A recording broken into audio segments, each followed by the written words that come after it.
আসসালামু আলাইকুম। একটা অভিযোগ উঠেছে গত কয়েকদিন আগেই। সেই অভিযোগে জামাত নেতা ডক্টর শফিকুর রহমান, জামাতের আমির, তার সাথে ভারতের বৈঠক হয়েছে একজন ঊর্ধ্বতন কর্মকর্তা, গোয়েন্দা কর্মকর্তা।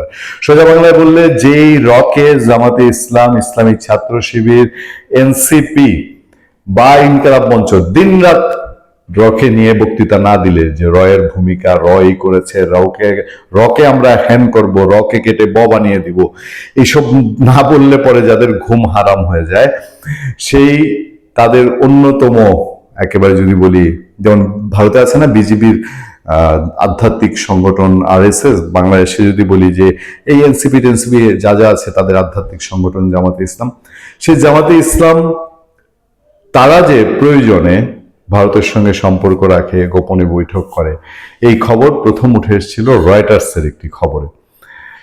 এ বিষয়ে জামাতের বক্তব্য জানতে চেয়েছিল রয়টার, ইন্ডিয়ার বক্তব্য জানতে চেয়েছিল, ইন্ডিয়া তখন বক্তব্য দেয়নি।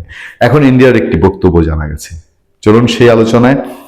বাংলাদেশে জামাত ইসলামীর আমির ডাক্তার শফিকুর রহমান এবছরের শুরুর দিকে ভারতের একজন কূটনীতিকের সঙ্গে বৈঠক করেছিলেন। বার্তা সংস্থা রয়টার্সের সঙ্গে আলাপে সে বৈঠকের কথা জানান জামাত আমির বলেছিলেন বৈঠক করেছিলেন, এবং বার্তা সংস্থার সাথে জামাত আমির অবশেষে সে বৈঠক নিয়ে নিজের অবস্থান স্পষ্ট করেছে ভারত। এমন সময় স্পষ্ট করেছে যখন ভারতের পত্রপত্রিকা জামাতকে তুলোধুনো করে ফেলছে। সেই সংক্রান্ত একটি খবরে আপনাদেরকে ছোট্ট করে নজর দিব। ভারতের পত্রপত্রিকা এখন আজকের যে দিনে আমরা কথা বলছি সেই দিনও জামাতকে তুলাধনা করছে। শুক্রবার 16 জানুয়ারি ভারতের পররাষ্ট্র মন্ত্রণালয়ের সাপ্তাহিক প্রেস ব্রিফিং এ প্রসঙ্গে মুখপাত্র রণধীর জয়সওয়ালকে প্রশ্ন করেন সেই দেশের এক সাংবাদিক। জবাবে বৈঠকের কথা স্বীকার করে মুখপাত্র বলেন, বাংলাদেশের সঙ্গে আমাদের ঘনিষ্ঠ দ্বিপাক্ষিক সম্পর্ক রয়েছে। আমাদের হাই কমিশনের কর্মকর্তারা নিয়মিত বিভিন্ন সংলাপে অংশ নেন। আপনি যে দলটির কথা বললেন, ব্র্যাকেটে জামাত, তাদের সঙ্গে বৈঠকের সে প্রেক্ষাপটেই দেখা উচিত। এর আগে রয়টার্সে জামাতের আমির জানান, অন্যান্য দেশের কূটনীতিকরা যেমন প্রকাশ্যে তার সঙ্গে সৌজন্য সাক্ষাৎ করেন, ভারতীয় কূটনীতিক তেমনটি করেননি। ভারতীয় কর্মকর্তা বৈঠকটি গোপন রাখতে বলেছিলেন। শফিকুর রহমান বলেন, আমাদের সবার কাছে এবং একে অপরের কাছে উন্মুক্ত হতে হবে। আমাদের সম্পর্ক উন্নয়ন ছাড়া অন্য কোনো বিকল্প নেই। সে সময়ে জামাত আমিরের এই বক্তব্যের বিষয়ে জানতে চেয়ে ভারতের পররাষ্ট্র মন্ত্রণালয়ের বক্তব্য চেয়েছিল রয়টার্স, তবে কোনো সাড়া মেলেনি। প্রায় 15 দিন পর অবশেষে বৈঠকটির বিষয়টি নিয়ে ভারত মুখ খুলেছে। আর আমরা এই খবরটি যখন আপনাদের সামনে পড়ছি, তখন বাংলাদেশের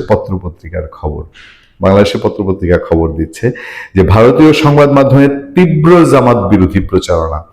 বাংলাদেশে আসন্ন সংসদ নির্বাচনকে ঘিরে ভারতীয় বিভিন্ন সংবাদ মাধ্যমে প্রকাশিত প্রতিবেদনগুলো বিশ্লেষণ করলে একটি সুস্পষ্ট ও একপাক্ষিক রাজনৈতিক বয়ান লক্ষ্য করা যায়। এসব প্রতিবেদনে জামাতে ইসলামী সম্ভাব্য রাজনৈতিক উত্থানকে আন্তর্জাতিক অস্থিরতা ও নিরাপত্তা ঝুঁকি হিসেবে তুলে ধরার প্রবণতা দেখা যাচ্ছে। বিশেষ করে ফার্স্ট পোস্টের পালকি শর্মা, ইন্ডিয়ান এক্সপ্রেস, আনন্দবাজার পত্রিকা ও রিপাবলিক বাংলা যেভাবে দলটিকে উপস্থাপন করছে, তাতে এই উদ্দেশ্যটি আরো স্পষ্টভাবে প্রতিফলিত হয়। আমাদের প্রশ্ন হলো, জামাতের অনুসারীরা যদি ভারত বিরোধী হন, তাহলে ওনাদের গোপন গোপন বৈঠক বা ভারতের রিকোয়েস্টে একটা বৈঠক গোপন রাখার প্রয়োজন কি? এগুলো তো গোপনে না করে প্রকাশ্য করলে হয়, কেন বিদেশি সাংবাদিকদের বরাদ দিয়ে ইন্টারভিউতে আমাদেরকে জানতে হবে? ভালো থাকবেন, সুস্থ থাকবেন। আপনার সাথে আমি আতিক রহমান, পূর্ণিয়া।